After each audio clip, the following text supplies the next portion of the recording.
المسافرون، نرحب بكم في بداية هذه الرحلة ونتمنى لكم سفرا سعيدا.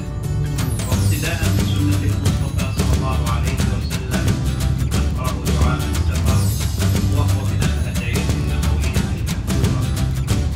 Dear passengers, what we want to say is you would like to trip. Following this message, Prophet Muhammad peace be upon him, we are going to recite some stations for travel, one of the prophetic sayings. Allahu Akbar, Allahu Akbar, Allahu Akbar. سبحان الذي سخر لنا هذا وما كنا له مقرنين وإنا إلى ربنا اللهم إنا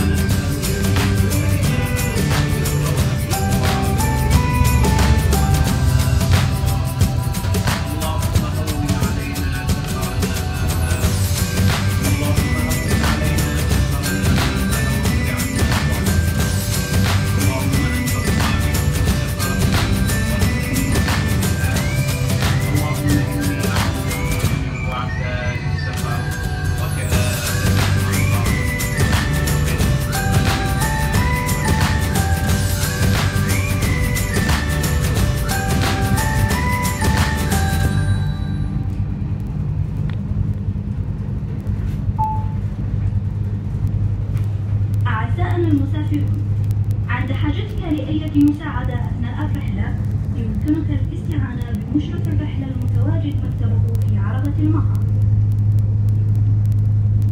Dear passengers, should you require any assistance to the train, please contact the conductor whose office is situated in the bistro car.